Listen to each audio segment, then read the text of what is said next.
اللهم صل على سيدنا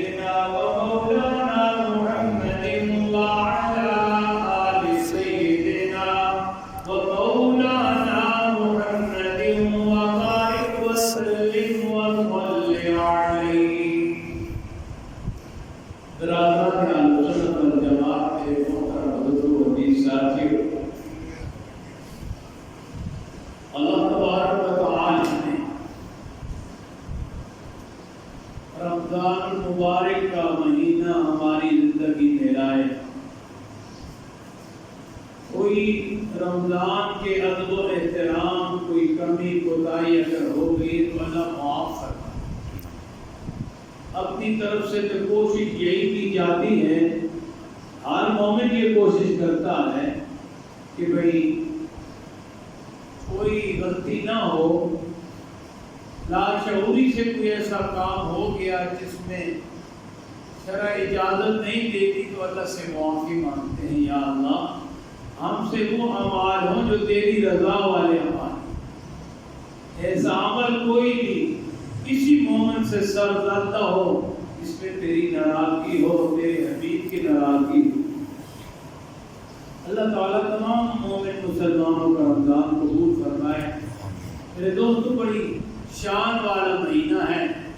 جس طرح کے حبیب کو اپنی امت کے اوپر اللہ تعالیٰ کی ذات کو مخلوق کے اوپر، اسی طرح رمضان کو باقی مہینوں کے اوپر فضیلت حاصل ہے۔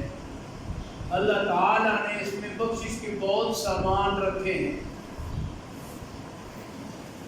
حدیث شریف میں بار بار آپ نے سنا ہے کہ رمضان ایک ایسا مہینہ ہے کہ جس کے اندر اگر آپ اخلاص کے ساتھ اعمال کرتے ہو اور اللہ کی عبادت میں کوشش کرتے ہو اور حمد و ثنا میں ہمت کرتے ہو، نماز کی پابندی میں پوری کوشش کرتے ہو، تلاوت میں پوری کوشش کرتے ہو، اللہ کے سامنے گڑ گڑاتے ہو، استغفار کرتے ہو۔ میرے دوستو، رمضان کے اندر پکی توبہ انسان کرے تو اللہ تعالیٰ معاف فرماتے ہیں، یعنی بندے کی کوشش ہو جاتی ہے۔ ثابت یہ ہوا اگر رمضان میں بندے کی کوشش ہو جاتی ہے تو پھر بھی بندہ یہ کوشش نہ کرے تو کتنا ناراض انسان ہے۔ یہاں یہ معاملہ ہے کہ اللہ تعالیٰ تو بڑے غفور الرحیم ہیں اور حضور صلی اللہ علیہ وسلم بالمؤمنین رؤوف الرحیم ہیں، بڑے مہربان ہیں اپنی امت پر، اور اللہ تعالیٰ اپنی مخلوق پر بڑا مہربان ہے۔ لیکن یہ کیا وجہ ہے کہ جبریل امین نے دعا فرمائی ہے تو حضور صلی اللہ علیہ وسلم اس بدعا پر آمین کہہ رہے ہیں، اس بدعا پر آمین کہہ رہے ہیں، حالانکہ حضور تو بالمؤمنین رؤوف الرحیم ہیں، اپنی امت کے لیے بڑے مہربان اور رحم دل ہیں، لیکن پھر کیوں آمین فرمائی جبریل امین کی بدعا پر؟ اصل میں یہ ہے کہ اللہ تعالیٰ کی ذات تو بڑی مہربان ہے، وہ بہانے تلاش کرتی ہے کہ کس طرح یہ مومن جنت میں اپنا ڈیرا لگا لے، جنت کے انعامات سے فائدہ اٹھا لے، جنت کی نعمتوں سے فائدہ اٹھا لے۔ اسی لیے تو اللہ تعالیٰ نے اس شیطان کو پیدا کیا ہے۔ کیوں؟ اس لیے پیدا کیا ہے کہ میرے بندوں کو، میری مخلوق کو یہ گمراہ کرنے کی کوشش کرے، اور جو اس سے بچ کر میرے حکم کی اتباع میں اس کی طرف نہیں جائے گا، یعنی شیطان کی طرف نہیں جائے گا، رحمان کی طرف آئے گا، تو اللہ تعالیٰ اس کو درجے اس کے بلند کر کے اس کے بدلے میں جنت میں ٹھکانا ان کو دے۔ اگر شیطان نہ ہوتا، کوئی آدمی کس کو گمراہ نہ کرتا، کوئی غلطی خطا کرنے والا نہ ہوتا، پھر نیکوں کی قدر کیا ہوتی؟ پھر نیکی کرنے والوں کی قدر کیا ہوتی؟ اللہ تعالیٰ نے یہ متضاد دو راستے دنیا پہ شروع کیے کہ شیطان ان کو گمراہ کرے، مومن اس سے بچ کر میرے اوپر توبہ کرے، استغفار کرے، میری طرف آئے، میرے حکم کو نہ چھوڑے، روگردانی نہ کرے، اللہ تعالیٰ کی محبت کو نہ چھوڑے، تو ایسا آدمی پھر اللہ تعالیٰ اس کی اس عمل کو دیکھ کر اللہ تعالیٰ اس کو اعلیٰ مقام جنت میں عطا فرمائیں گے۔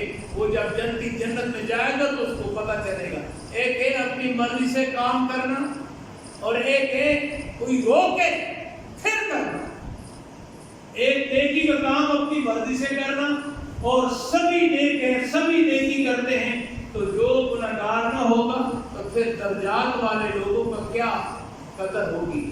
یعنی جو اچھا اونچا عمل کرتے ہیں، اعلیٰ عمل کرتے ہیں، اعلیٰ اخلاق رکھتے ہیں، اعلیٰ تقویٰ اختیار کرتے ہیں، تو ان آدمیوں کا کیا اثر ہوتا؟ سبھی نیک ہیں، تو میرے دوستوں جب بد نہ ہوتے تو نیکوں کی قدر نہ ہوگی۔ اگر میرے دوستوں یہ دنیا میں یہ دنیا کی زیب و زینت نہ ہوتی تو تقویٰ اختیار کرنے والے لوگ جو اس دنیا کی اندر مصروف نہیں ہیں، اس کی طرف توجہ نہیں کرتے، دنیا کے مال متاع کی طرف نہیں دیکھتے، مال و جائیداد کی طرف نہیں دیکھتے، خزانوں کی طرف نہیں دیکھتے، وہ اپنے اللہ کے حکم کی طرف دیکھتے ہیں۔ تو میرے دوست بزرگوں، پھر اگر یہ اللہ کا حکم جو ادا کرتے ہیں بدوں کے اندر رہ کر، گناہگاروں کے اندر رہ کر، دنیا داروں کے اندر رہ کر، تو پھر میرے دوستوں اس کو چاند اللہ تعالیٰ لگاتا ہے، اس کو پھر جنت النعیم عطا فرماتے ہیں، پھر جنت الرضوان عطا فرماتے ہیں۔ میرے دوستوں ایسے ایسے مقام ہے جنت میں جو انسان جب جائے گا اس کی بلندیوں کو دیکھے گا، مومن سوچے گا کہ یہ خواب ہے یا حقیقت ہے۔ واقعہ میں نے پہلے بھی بیان کیا کہ مومن کو اس جنت کا جو ہے وہ اندازہ نہیں ہے کہ جنت کے اندر کیا کیا اللہ نے رکھا ہے۔ پھر دوستوں دنیا میں جو ہم اناج دیکھتے ہیں، پھل دیکھتے ہیں، یہ پھل جو ہے یہ نقل ہے۔ کیا ہے؟ نقل ہے۔ اصل میں جو پھل ہے وہ کئی گنا بڑا ہوتا ہے۔ اصل جو پھل ہے بہت بڑا ہوگا، بہت بڑا ہوگا۔ تو مومن دیکھ کر حیران رہے گا کہ ایک کے انگور کے خوشے کو 2 4 6 6 8 آدمی کھا رہے ہیں، اتنا بڑا انگور، اللہ اکبر، وہ 2 4 آدمی کھا کر گزارا کریں گے، اور ایک جنتی جو ہوگا اس کو اللہ تعالیٰ بڑی صحت عطا فرمائے گا۔ ان نیک اعمال کی بدولت جب جنت میں جائے گا، روزوں کی برکت سے جنت میں جائے گا، تو پھر کبھی نہیں جنت سے اس کو نکالا جائے گا۔ باب ریان سے داخل ہو گیا سو ہو گیا۔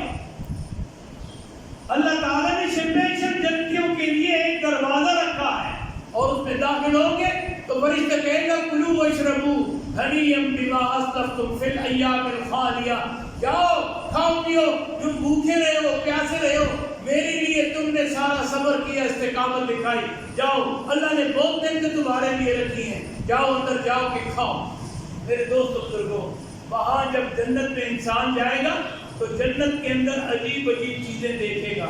ایک تو اس کا قد 70 ہاتھ کے برابر، یعنی 1 ہاتھ ہے، یہ تقریباً 70 ہاتھ جو ہیں 130 فٹ بنتے ہیں۔ جس طرح یہ مسجدوں کے بڑے بڑے مینار ہیں جن کے اندر سے سیڑھیاں جاتی ہیں، 30 فٹ 130 فٹ، اتنے تک لمبا ایک نوجوان ہوگا، 25 سال کی عمر ہو۔ یہ جب جنت کے میووں کو کھائے گا تو پھر ایک جنتی 40 من کھائے گا۔ کتنا؟ 40 من اس کی خوراک ہوگی، اور ایک ڈکار لے گا، روٹی ہضم ہو جائے گی، کھانا ہضم ہو جائے گا۔ اور عجیب بات ہے، ایک طوبہ درخت ہے، بہت بڑا ہے، اس کے 7 زمینوں کے نیچے اس کی جڑیں ہیں، اور عرش کو اس کا سر لگ رہا ہے۔ وہ جب مومن جنت میں دیکھے گا کتنا بڑا درخت ہے، اس کے اوپر اونٹ کے برابر پرندے آ کر بیٹھے، اونٹ کے برابر پرندے۔ جنتیوں کے لیے خواہش ہوگی میں بھنا ہوا گوشت کھاؤں یا پانی والا شوربے والا گوشت کھاؤں، وہ اس کے سوچ ہوگی، سوچے گا، خیال ہوگا، شوق پیدا ہوگی، تو وہ پرندہ اڑ کر اس کے پاس آ کر بیٹھ جائے گا۔ یہ جو بھجے ہوئے گوشت کا حصہ ہے پر اوپر کرے گا، یہ کھا، وہ کھائے گا، وہ کھائے گا، کھائے گا تو وہ سیر ہو جائے گا، پرندہ پھر پر نیچے کرے گا، اڑ کر درخت طوبہ پر جا کر بیٹھ جائے گا، پھر مکمل ہو جائے گا۔ جنتیوں کو اللہ تعالیٰ پروں والے جنت کے گھوڑے عطا فرمائے گا، اس کے اوپر سواری کرے گا جنتی، جنتی جائے گا، اوپر کی طرف اشارہ کرے گا تو اوپر جائے گا، دائیں بائیں وہ اڑتا رہے گا ساری جنت میں اور سیر نہیں ہوگا، اس کو لطف آئے گا، جہاں جائے گا سکون ہی سکون، جہاں جائے گا میرے۔ جو آدمی دنیا میں ایک مرتبہ سبحان ربی الاعلیٰ سجدے میں کہتا ہے، میرے دوستوں اس کو ایک جنت کو اس کے ایک کہنے کے بدلے میں ایک درخت اللہ تعالیٰ جنت میں جنتیوں کے لیے لگائے گا جو 500 سال، ایک روایت میں 100 سال عربی گھوڑا اس کے نیچے دوڑتا رہے گا، یعنی 100 سال۔ میرے دوستو کتنا عرصہ ہو گیا؟ 100 سال آج تک کس کی عمر ہے؟ کم بھی ہوگا ایک آدمی۔ یہ 100 سال ایک آدمی گھوڑے پر سپیڈ سے دوڑتا رہے، اس کی شاخیں اتنی بڑی ہوں گی، وہ اتنی لمبی ہوگی کہ وہاں گھوڑا نہیں جا سکے گا، 100 سال میں اس کو کراس نہیں کر سکے گا۔ یہ تو ہے درخت۔ اگر آدمی 100 مرتبہ اخلاص سے کہتا ہے، رمضان میں کہتا ہے، سحری کے وقت کہتا ہے، باوضو کہتا ہے، قیام کر کے کہتا ہے، تو اس کا اور درجہ ہوگا، اور صحت مند درخت لگے گا۔ میرے دوست بزرگوں، اگر آدمی 100 مرتبہ پڑھتا ہے تو 100 درخت لگیں گے، 1000 مرتبہ پڑھتا ہے تو 1000 درخت لگیں گے۔ یہ تو اس کے مال کے اندر لگیں گے۔ بتاؤ اس کا مال کتنا بڑا ہوگا؟ جس مال کے اندر یہ ہزاروں درخت لگیں گے تو اس کا مال کتنا بڑا ہوگا؟ لیکن جنتی اپنی قدر نہیں جانتا کہ مجھے اللہ تعالیٰ نے کتنا عظیم بنایا ہے، کتنا درجے والا بنایا ہے۔ ہم اپنی قدر نہیں کرتے۔ اپنے گھر میں بھی ہمارا یہ حال ہوتا ہے، ہماری جو بیویاں ہوتی ہیں، ازواج ہوتی ہیں، ہم ان کے ساتھ زیادتی کرتے ہیں، سختی کرتے ہیں۔ کتابوں میں لکھا ہے کہ بھائی وہ جنت کی حوروں سے 70 گنا زیادہ اللہ تعالیٰ جنتیوں کو حسین کر کے دے گا۔ جنت کی حوروں سے یہ دنیا والی ہماری بیوی جو ہے یہ 70 گنا زیادہ حسین ہوگی۔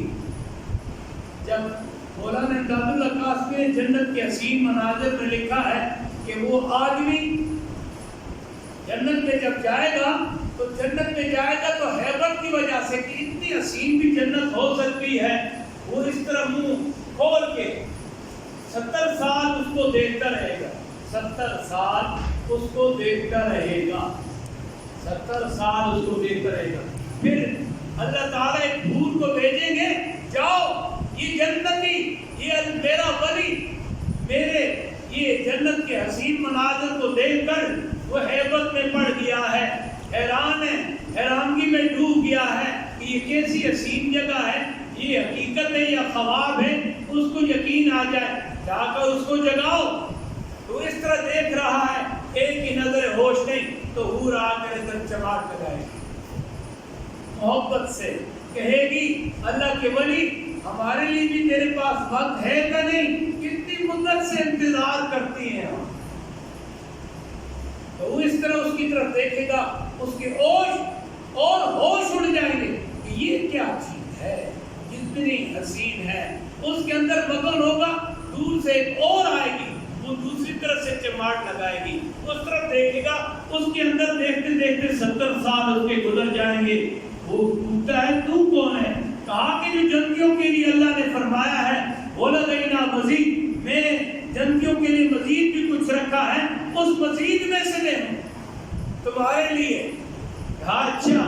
تو اچانک کیا ہوتا ہے، یہ زمانہ گزرتا ہے اور دیکھتے کیا کہ اوپر سے ایک بقع نور، ایسی روشنی آتی ہے، یہ حیران ہے کہ یہ کیا ہو گیا، یہ اللہ نے دیکھ لیا ہے، یہ کون آ گئے، کسی پیغمبر نے دیکھ لیا ہے، اتنا حسین منظر، اتنی روشنی۔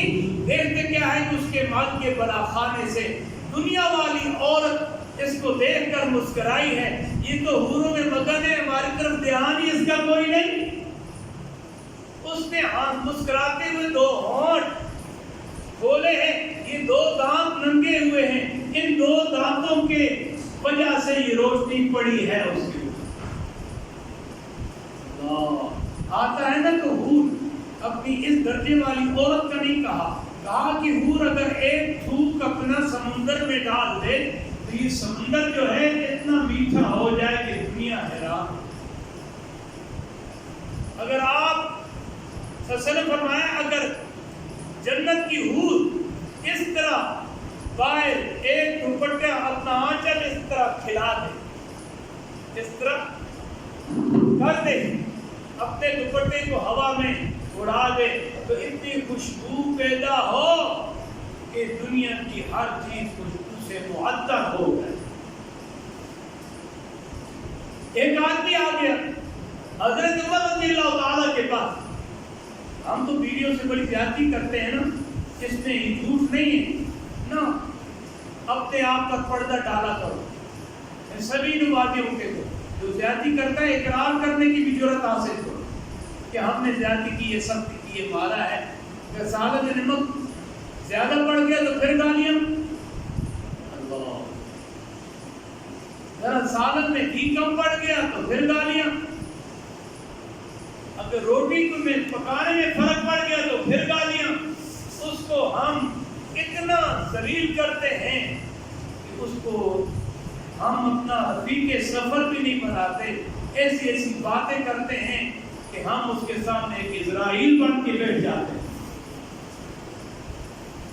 وہ سوچیے میں کس گھر آ گئی، مجھے تو باپ نے بڑے لاڈوں سے پالا تھا، وہ چھپ چھپ کر آٹا گوندتی بھی ہے، اپنے شوہر اور سسرال کی طرف سے سختی دیکھتی بھی ہے، لیکن آنسو گرتے ہیں، آٹا گوند رہی ہے اور گھر میں باپ کو بھی نہیں بتاتی، بھائیوں کو بھی نہیں بتاتی، پردہ ڈالتی ہے، اپنے سسرال کی بے عزتی نہ ہو، اپنے شوہر کی بے ادبی نہ ہو، میرے ماں باپ بہن بھائی وہ سختی نہ کریں، تو وہ نہیں جانتا باپ کہ تیرے اس آٹے کے اندر بیٹی نے جو آٹا گوندا ہے کتنی بیٹیوں کے آنسو کے ساتھ آٹا گوندا گیا ہے،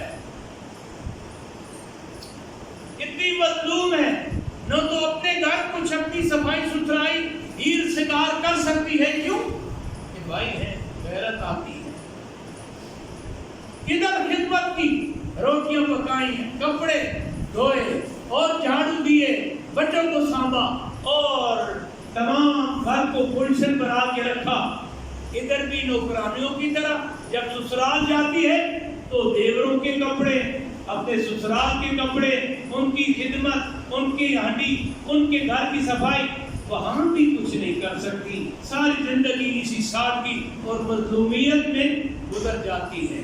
پھر بھی اعتراض ہوتا ہے تم نے گھر سے لایا کیا ہے، وہ اپنے جگر کا ٹکڑا تو دے دیا ہے تو اور کیا تمہیں لا کر دیں۔ آج کل شادیوں کا یہ حال ہے، پوچھتے ہیں کہ کار کی چابی دو گے یا 125 کی چابی دو گے، ساتھ کتنا سامان دو گے؟ دیکھو ہم نے آپ کے گھر کا انتخاب کیا ہے، اپنے قبیلوں کو چھوڑا ہے، ہمارے بیٹے نے تمہاری بیٹی کو پسند کیا ہے، ہماری بے عزتی نہ ہو، اتنا سامان دو کہ ہماری خاندان کے اندر ناک رہے۔ کتنے جاہل لوگ ہیں، اس قسم کے سوالات، ایک تو جگر کا ٹکڑا دے دیا، اوپر سے یہ ظلم، یہ تو اللہ کے ہاں جاؤ گے نا منمانی شرائط بناتے ہو، میرے دوستو اس کا حساب ہو۔ حضرت عمر رضی اللہ تعالیٰ کے پاس آئے ایک صحابی، کہتے حضرت امیر المومنین میری بیوی بات نہیں مانتی، کیا ہے بات نہیں مانتی۔ مجھے کئی لوگ یہ بھی کہتے ہیں کہ عورتوں کے مسائل بیان نہ کیا کرو، ہمارے عزیز ہمیں بتاتے ہیں کہ مولوی صاحب اس قسم کی عورتوں کے لیے آسانیاں بیان نہ کیا کرو، پھر ہماری ہڈی کون پکائے گی، ہماری جس پہ تک عثمانی صاحب نے فتویٰ دیا ہے نا کہ جو عورت اپنے گھر میں ہانڈی وغیرہ کر کے نہ آئی ہو، کام کاج کر کے نہ آئی، جس طرح ایک چھوٹی بیٹی ہے تو بڑی بیٹیاں ہیں تو کام کرتی ہیں، اس کو تیاری سے دیتی ہیں، اور یہ جب آتی ہے تو اس نے کوئی کام نہیں کیا ہوتا نا، کبھی روٹی پکائی، تو شریعت یہ کہتی ہے کہ اس پر تم کام نہیں کرا سکتے، تمہارے سکون کے لیے تم ایمان مکمل کرو، باقی کام نہیں کرا سکتے۔ اگر وہ اپنی طرف سے خوشی سے کرے، اسے خوشی ہوتی بھی ہے میرے شوہر کا گھر ہے، میں اکیلی ہوں، کیوں نہ خدمت کروں۔ وہ جب شوہر محنت مزدوری کو جاتا ہے تو یہ گھر میں کیا کرتی ہے کہ ہڈی تیار کر لیتی ہے، یہ اس کا تقویٰ ہے، لیکن وہ اس کے ماں باپ کی خدمت کرنے کی پابند نہیں، وہ صرف اپنے شوہر کی پابند ہے، اس کے لیے آئی ہے، لیکن یہ ماں باپ کو سنبھالنا، خدمت کرنا شوہر کا کام ہے کہ اپنے باپ کو سنبھالے۔ اگر وہ خدمت کرتی ہے تو اس کا تقویٰ ہے، بہو اگر خدمت کرتی ہے اپنے سسر کا تو تقویٰ ہے، اس کی خدمت کرتی ہے تقویٰ ہے، نہ کرے تو ملامت نہیں کر سکتے۔ مجھے کہتے ہیں جی ایسے مسائل بیان نہ کیا کرو۔ بھائی آپ تو حضور صلی اللہ علیہ وسلم کے سنت پر عمل کرتے ہوئے جب اس کے فضائل سنتے ہو تو آپ تو کھڑتے ہو، خوش ہوتے ہو۔ عورت بھی سنے نا کہ عورت کو بھی کتنی آزادی اسلام کے اندر دی گئی ہے۔ باقی مذاہب کے اندر ہمارے اندر فرق یہ ہے، وہاں عورتوں کو غلام بنایا گیا، باپ فوت ہوا تو بڑے بیٹے کے نکاح میں ماں آ جاتی تھی۔ میرے دوست بزرگوں، عورت کو ایک غلام بنایا اور بڑی بری طریقے سے۔ ہندو تہذیب کے اندر اگر کوئی ایام مخصوصہ آ جاتے، اپنے گھر سے شہر سے باہر ایک کوٹھڑی میں ڈھک دیتے، بند کر دیتے اس کو۔ ایام مخصوصہ میں ہے تو ادھر سے سراغ سے اس کو کھانا چاہیے۔ نہیں بھائی، اللہ کے حبیب نے بتایا ہے یہ ہماری زندگی کا ساتھی ہے، زندگی کا ساتھی ہے، اس کے ساتھ کھایا جائے گا، اس کی خدمت کی جائے گی۔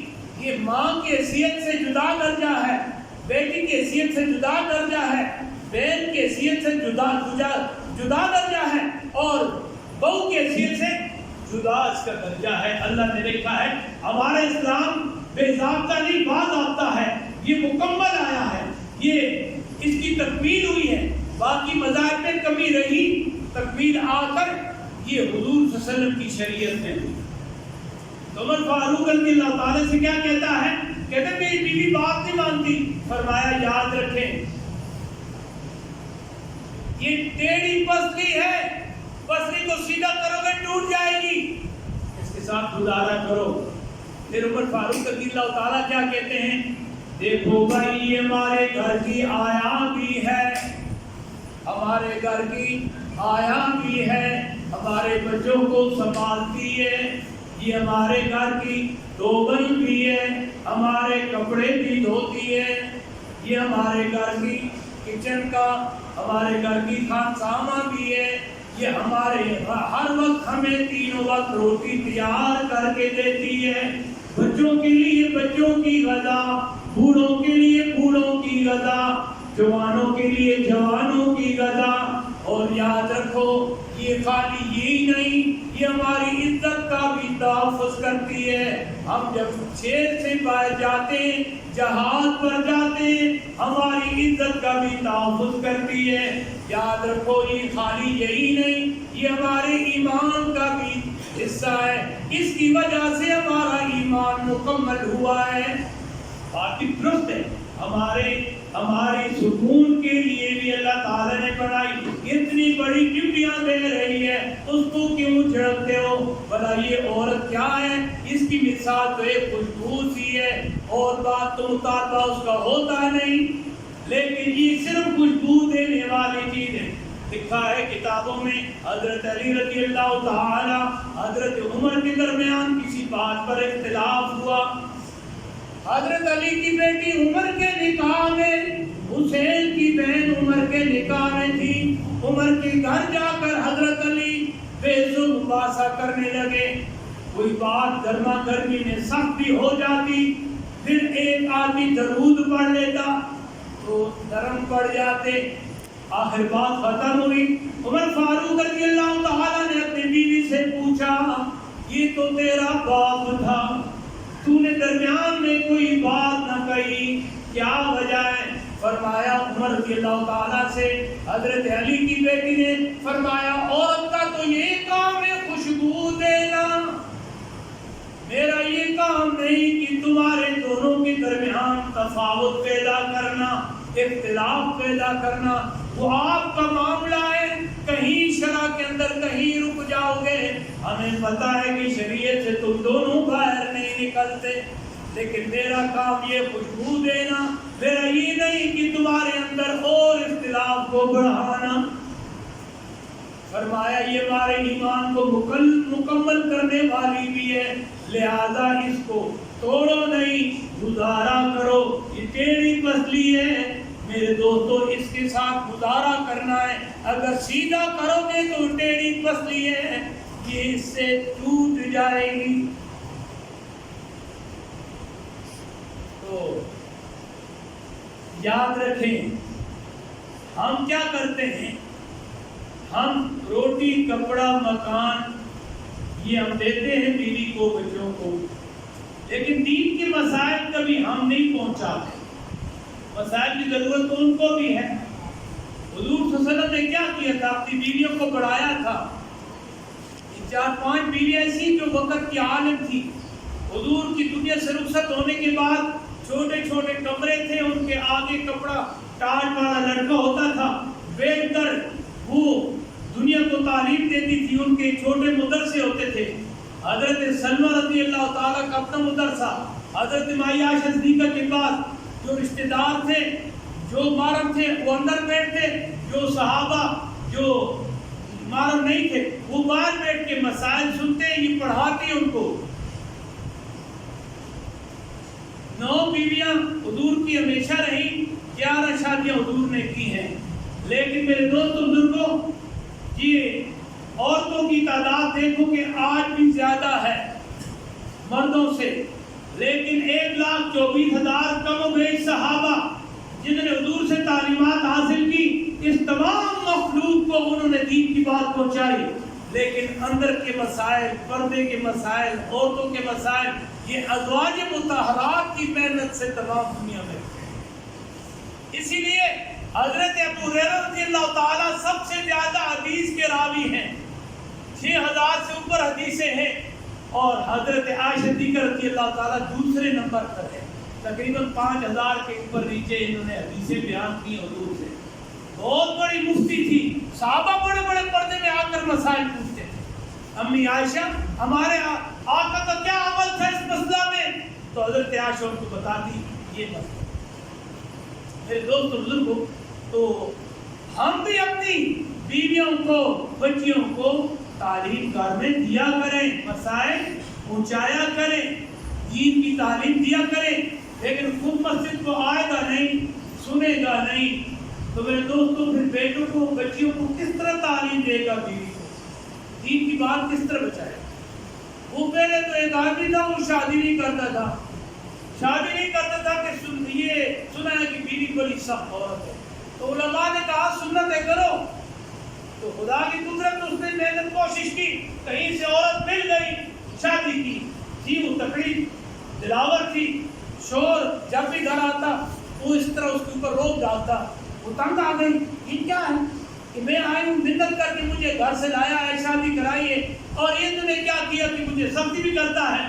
جس طرح دال پکائی ہوئی دال میں نمک ڈل گیا تو کٹوی ہوتی تھی پرانی, وہ مٹی والی, ہنگی والی, تو کیا ہوتا ہے کہ اس نے شور بچایا. آتے ہی تو بیوی کو غصہ چڑھا ہوا تھا, نہ تو سودا پورا لاتا ہے, باہر آ کر بدماشی بھی کرتا ہے. تو کیا ہوتا ہے کہ اس کو کہا کہ نمک کیوں ڈلا ہے, تجھے آج تک یہ بھی تہذیب حاصل نہیں کہ سالن سے ہی پکا سکو.